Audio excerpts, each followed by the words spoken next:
Bueno, chicos, muy buenos días a todos y todas. Sean bienvenidos nuevamente. El día de hoy, la idea es terminar el ciclo de los 5 autores que hemos venido trabajando. Ustedes son el primer grupo con el que puedo terminar este ciclo de autores que inició con Hobbes y que termina con Marx, con toda la propuesta marxista, que es una crítica a las teorías liberales que ya hemos visto.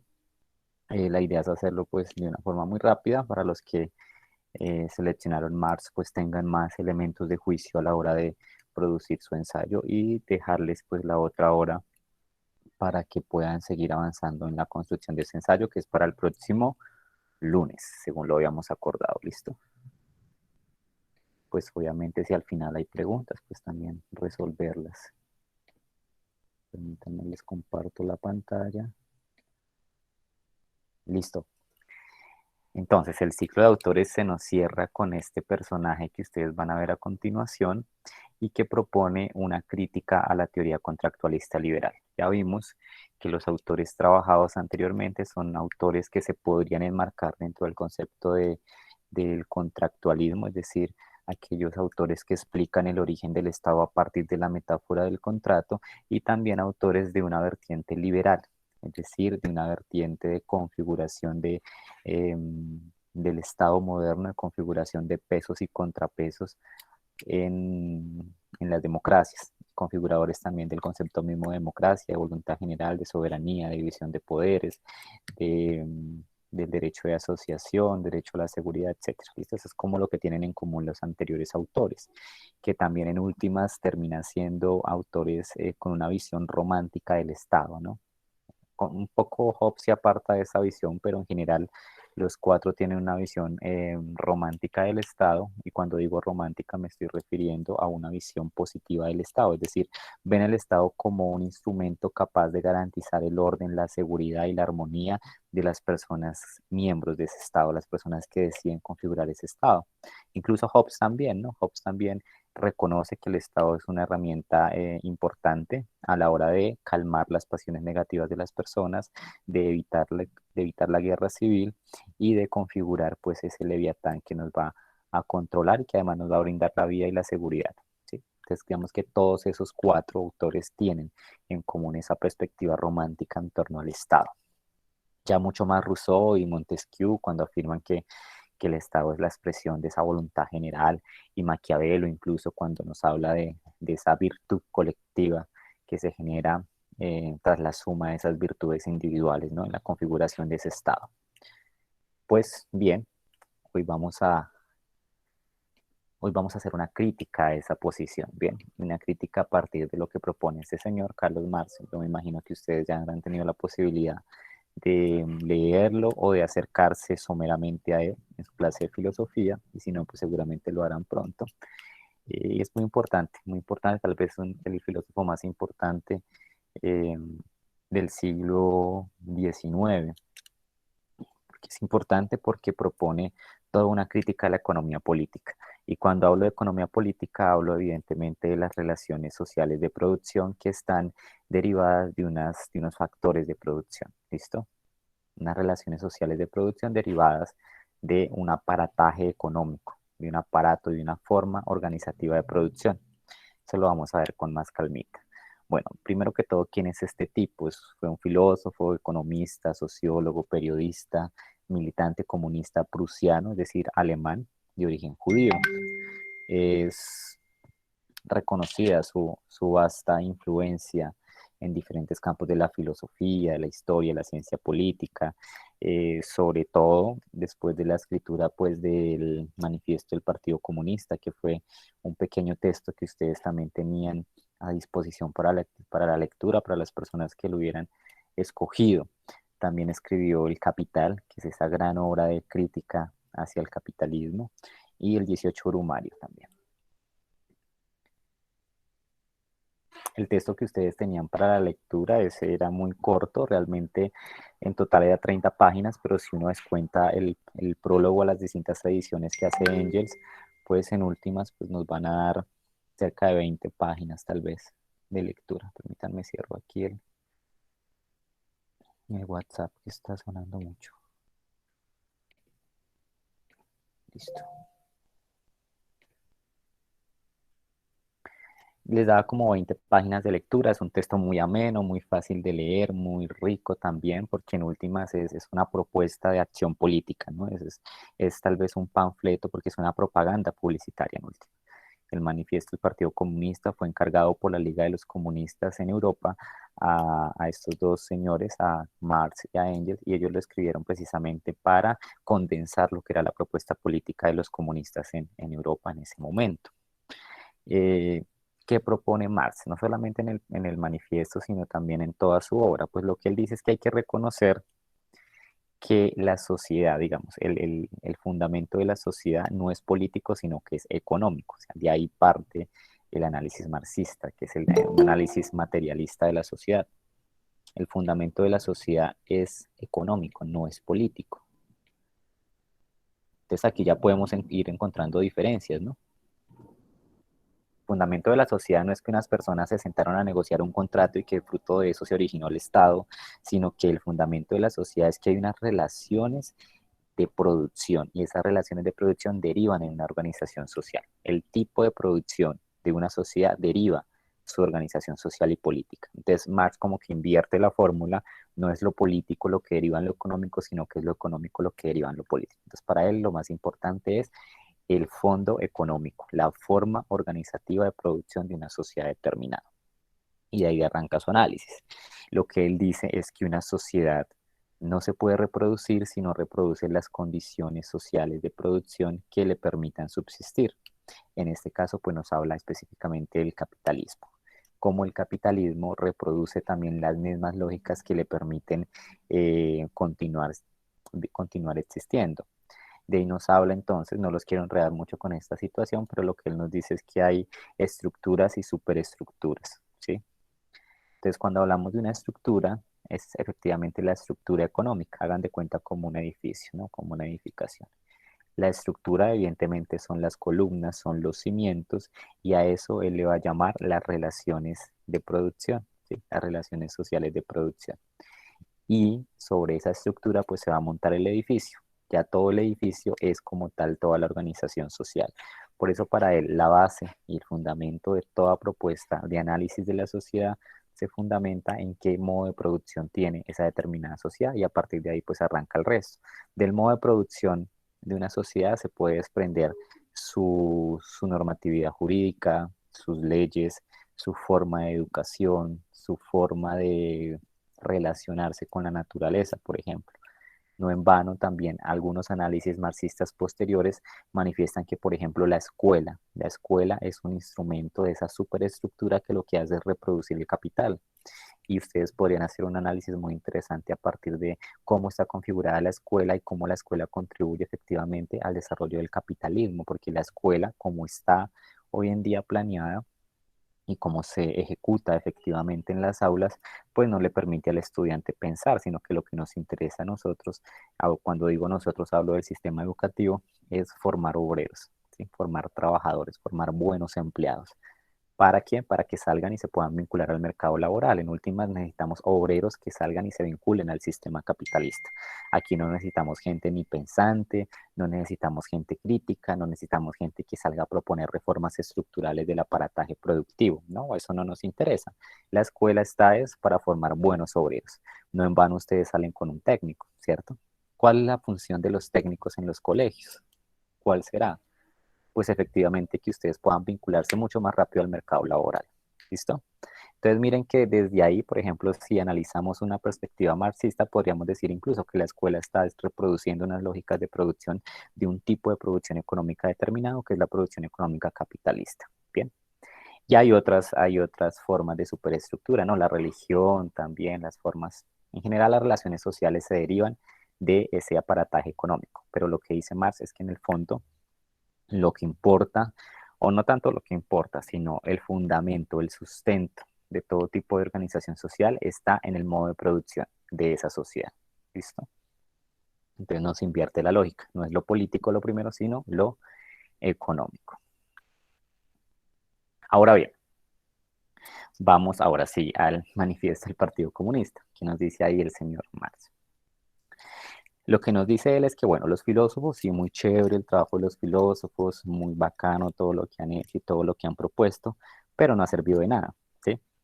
¿Por qué? Porque él dice que los filósofos se encargan de describir el mundo y entender cómo funciona el mundo, pero él dice que eso es carreta, eso es paja, lo que importa no es entender el mundo.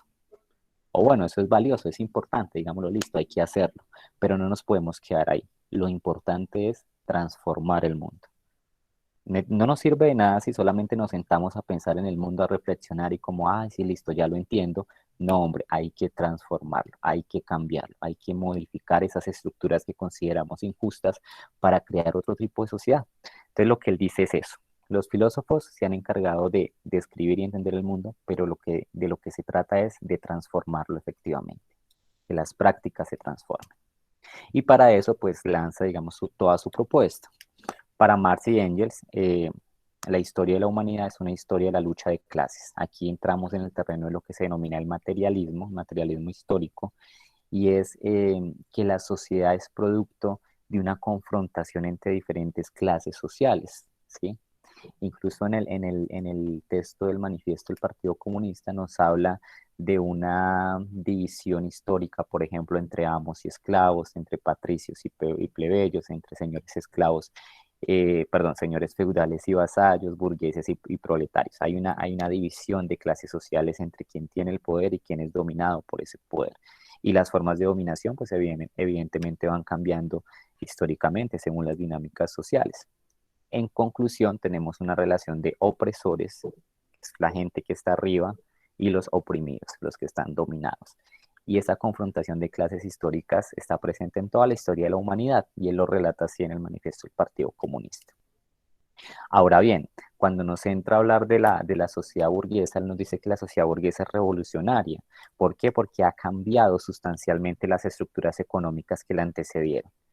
La burguesía permitió el ascenso del capitalismo, el desarrollo del capitalismo como un sistema económico de producción y que pasó a reemplazar a otras formas de producción mucho más feudales, mucho más arraigadas en el intercambio, mucho más mercantiles, si se quiere. Nosotros el año pasado vimos las escuelas económicas, recuerden eso, recuerden que vimos que era una escuela mercantilista, una escuela fisiócrata, una escuela clásica, una escuela marxista. La escuela marxista pues recoge esta crítica a la economía política que hace Carlos Marx. En últimas, lo que le está diciendo aquí es que la burguesía efectivamente trastocó las estructuras, las raíces económicas profundas de la sociedad y tiró por el piso todas las instituciones feudales. O sea, la burguesía y el desarrollo del capitalismo acabó con el feudalismo, acabó con esas formas de generación de riqueza que estaban basadas casi que exclusivamente en la propiedad de la tierra y en la explotación de los sectores primarios. Eso lo habíamos visto el año pasado, por ejemplo, en las escuelas económicas, y miren que aquí lo podemos retomar cuando hablamos de la propuesta del marxismo en el manifiesto del Partido Comunista. Sin embargo, a pesar de que la burguesía es revolucionaria y está en constante transformación y echó por el piso las instituciones feudales, pues el antagonismo de clase continúa, solamente que pues han cambiado los actores, o no tanto que hayan cambiado, sino que han adquirido nuevas representaciones. Entonces ya no tenemos al amo, ni al señor feudal, ni al rey, ni al príncipe, pero sí tenemos al burgués. ¿Quién es el burgués? ¿Quién es el propietario de los medios de producción?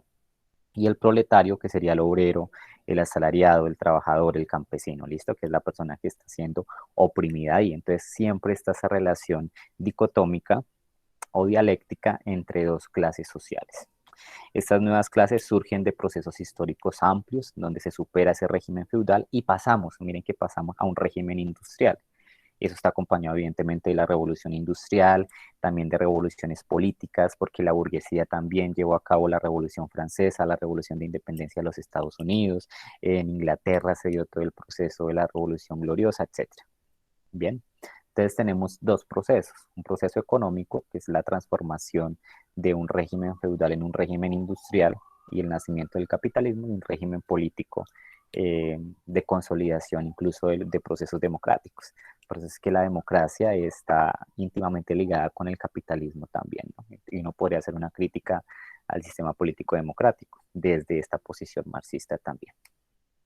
Nos habla también en este manifiesto del Partido Comunista sobre algunos elementos de la configuración mundial, por ejemplo, el descubrimiento de América, la navegación de África, el mercado chino, el descubrimiento de las Indias Orientales, etc. hay varios elementos de transformación, es decir, nos está comentando es cómo pasamos de ese régimen feudal a un régimen industrial. Aquí nos habla, miren, de la creación de la máquina de vapor, por ejemplo, lo que les comentaba, todo el desarrollo económico de la revolución industrial, de grandes máquinas, la manufactura, etcétera. Ese es un ejercicio que normalmente yo hago en clase, pero bueno, eso lo vamos a hacer rápido acá. Él nos enumera varios logros, por decirlo así, de la burguesía. Y vamos a ver qué tan actual es eso, porque uno dice, no, el marxismo pasó de moda. O sea, esto valía en el siglo XIX, incluso en el siglo XX, con la Revolución Rusa y todo el tema de la Guerra Fría y el comunismo y estas cuestiones. Pero incluso hoy en día podemos ver que buena parte de las propuestas marxistas tienen auge o tienen vigencia.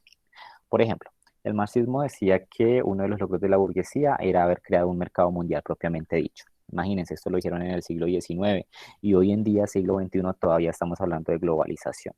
Todavía estamos hablando de globalización, es decir, de creación de nuevos mercados, de un mercado mundial, de libre comercio, sin restricción. Miren que todavía es muy actual. Otra cosa, otro logro de la burguesía es que empezó a reducir las libertades a una libertad, que es la libertad de comercializar. ¿Será que eso es actual hoy en día? Pero por supuesto, estamos en pleno auge de la sociedad de consumo. Necesitamos consumir, comprar, comprar, comprar. Bien, y miren que eso lo dijeron hace ya muchísimo tiempo y todavía es muy actual. Pasamos de un régimen de explotación oculto a una explotación directa, ¿sí? La explotación ahora es directa y este año, por ejemplo, se viene otra reforma tributaria. Hay propuestas de gravar, por ejemplo, la canasta familiar con el IVA. Ustedes saben que el IVA es el impuesto al valor agregado, que está muy relacionado incluso con el concepto de plusvalía. El año pasado nosotros trabajamos varios ejercicios de obtención de plusvalía. La plusvalía también está propuesta por esta escuela marxista, ¿no? Es qué tanto de mi trabajo me roban, qué tanto de mi trabajo es expoliado, es explotado, es apropiado por el que es dueño de los medios de producción, bien. Está la plusvalía. También otro logro de la burguesía es que puso al desnudo la realidad económica de las relaciones familiares. Ahí vemos cuál es el trabajo o el papel de la mujer en este aparataje económico. La burguesía también destruyó los cimientos nacionales de la industria. Aquí ya hablamos del libre comercio, por ejemplo. Ya las industrias no están ubicadas exclusivamente en un territorio, sino que están incluso moviéndose. Son compañías transnacionales, son compañías multinacionales. Por ejemplo, el caso de Apple. Apple es una compañía norteamericana, de hecho es una de las grandes compañías a nivel mundial, pero tiene sus sedes de producción en China, ¿sí? El iPhone, que es un producto norteamericano, se fabrica en China. Entonces miren que esa cimentación de la industria ya no está. Ya estamos en una época de libre comercio en donde las grandes industrias se mueven a lo largo de las fronteras nacionales. Otro logro de la burguesía es que logró que votaran nuevas necesidades de consumo. Antes, ¿qué necesidades de consumo teníamos? Pues alimento, vestido, techo, no sé qué otra más, pero hoy tenemos un sinnúmero de necesidades de consumo, ¿sí? Hoy, por ejemplo, una necesidad de consumo importantísima para los jóvenes y también para los adultos es poder pagar Netflix, ¿sí? O Disney Plus o cualquiera de estas eh, operadoras de televisión, ¿sí? Porque pues, ¿cómo vamos a ver una serie? ¿Cómo vamos a ver una película? Bueno, etcétera. Es una necesidad de consumo. Tenemos que consumir. Y miren que solo propusieron en el siglo XIX, estamos en el siglo XXI y todavía es vigente. Eso lo hacían clase y cada uno de ustedes pues tiene que dar un ejemplo, pero para avanzar rápido pues cada uno se va a pensar ahí ejemplos en su cabecita. Entonces, por ejemplo, otro logro de la burguesía, la red de comercio se vuelve universal creando vínculos de interdependencia. ¿Será que eso es vigente hoy en día? Pensemos a ver. La burguesía sometió el campo al imperio de la ciudad. Esto sí es una cosa absolutamente vigente, o sea, el desarrollo industrial de la burguesía puso el campo a disposición de la ciudad. Hoy en día nadie quiere vivir en el campo, la crisis en el campo es evidente, la crisis del agro es evidente, hoy en día tenemos sociedades cada vez mucho, mucho más urbanas. La burguesía facilitó la creación de enormes ciudades, eso sí no hay ni siquiera que mencionarlo, tenemos urbes gigantescas, como por ejemplo Nueva York o Ciudad de México, o Sao Paulo o la misma Bogotá, que es una ciudad bastante grande de 9 millones de habitantes. Y el campo pues cada vez más despoblado. intensificamos la población urbana y de oriente a occidente. Eso en Bogotá es maravilloso el ejemplo porque la población se trasladó, digamos, o la ciudad empezó a agrandarse desde el oriente, desde los cerros orientales hasta el occidente, hasta los márgenes del río Bogotá, imagínense. Y eso fue propuesto en el siglo XIX. La concentración en pocas manos de la propiedad privada, ni hablar, o sea, la concentración de la riqueza en Colombia es impresionante. Ya habíamos hablado también del índice de Gini, de la distribución de la riqueza, de la desigualdad que hay en Colombia. El sometimiento de las fuerzas naturales por las manos del hombre, eso ni hablar, el desarrollo científico-técnico está volando. Y bueno, listo. Ahí te hablan de otros logros. Los obreros son mercancía que se venden según precios del mercado, imagínense. Ni hablar, eso es muy vigente. La división del trabajo le quita al proletario su autonomía y su libertad. Entonces, para ir concluyendo, lo que él hace es un recuento de cómo la burguesía llegó al poder, cómo transformó radicalmente las estructuras económicas y por ende las estructuras políticas de la sociedad feudal y fundó otro tipo de organización, que es la organización burguesa. De ahí para allá pues surge el capitalismo, de ahí para allá surgen los sistemas políticos democráticos y la conclusión en términos de lo que nos interesa, que es el Estado, estamos hablando del Estado, es que para los marxistas el Estado no es ninguna entidad que represente el interés general, es decir, esa visión romántica que tiene Rousseau y Montesquieu, eso es paja, eso es carreta. El Estado no representa los intereses de nadie, solamente, bueno, sí, de alguien, de quienes son los dueños de los medios de producción, de la gente que tiene poder, dinero, recursos, de quién es el dueño de esos medios de producción. De ellos sí, el Estado representa los intereses de esa gente, pero no representa los intereses de las demás personas. Entonces es carreta que vengan a decir que el Estado representa la voluntad general cuando todos sabemos que el Estado no representa a la gente, sino que representa a quienes ostentan el poder económico, sobre todo el poder económico. Esa es la crítica que hace el marxismo a la concepción romántica o liberal contractual del Estado. Bien. Y por eso al Estado hay que acabarlo. ¿Cómo lo propone? ¿Cuál es la propuesta de esta escuela marxista en torno al Estado? Entonces lo que dice es que hay que formar una conciencia obrera del proletariado para derrocar la burguesía. Lo que caracteriza al comunismo no es la abolición del régimen de propiedad, sino efectivamente la abolición del régimen de propiedad de la sociedad burguesa. Es decir, no es solamente eliminar la propiedad privada, sino crear condiciones para que la propiedad sea comunitaria, ¿sí? Para que los medios de producción sean de todos, para que nadie esté privado, por ejemplo, de las garantías de unos mínimos de subsistencia. Entonces, lo que propone el marxismo es hacer una especie de transición hacia el comunismo. Entonces, en un primer momento tendríamos que llegar al poder, ¿sí? Llegar al poder, instaurar una sociedad o un sistema político y económico socialista y después transitar a una sociedad comunista. ¿Cómo lograremos llegar a una sociedad comunista? Primero, pues eliminando la propiedad privada burguesa e implementando, perdón, sistemas de propiedad comunitarios. ¿Sí? Que la propiedad sea de todos, que la riqueza sea de todos, que la riqueza se redistribuya. También, evidentemente, eliminar las clases sociales. Cuando redistribuyamos la riqueza, cuando redistribuyamos la propiedad, pues las clases sociales van a tener que desaparecer porque ya no va a existir la clase obrera proletaria que está oprimida, ni la clase burguesa, sino que va a existir una sola clase social. Entonces, como solo hay una clase social, todos somos dueños de los medios de producción, pues no va a haber nadie por encima de otra persona, ¿bien? Y por último, la conclusión de eso es que eliminamos el Estado.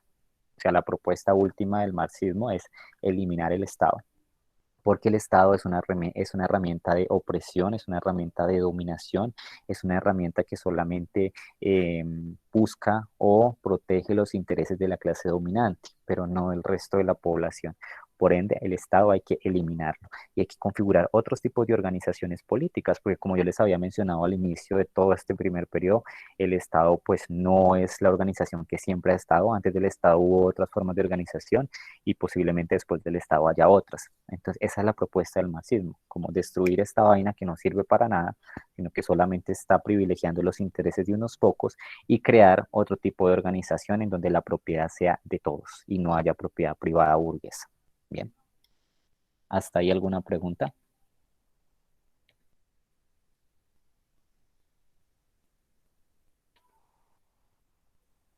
¿Todo claro?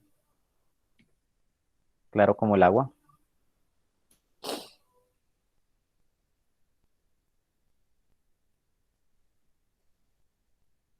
Listo, chicos. Igualmente esta reunión pues fue grabada. Yo posiblemente la suba a YouTube para que las personas que no pudieron o de pronto quieren volver a repasar estos temas, pues tengan la posibilidad de volverla a ver. ¿Listo? Entonces, yo les voy a dar esta otra horita que les queda, si nos queda una hora, así como 50 minutos, para que pues le sigan trabajando a su ensayo. Bueno, no olviden la citación, no olviden la relación con su autor, la relación con su tema. Y para el próximo lunes, pues espero todos los ensayos en mi correo electrónico. ¿Listo? Entonces tengan un feliz día. Gracias, profe. Bueno, chao pues.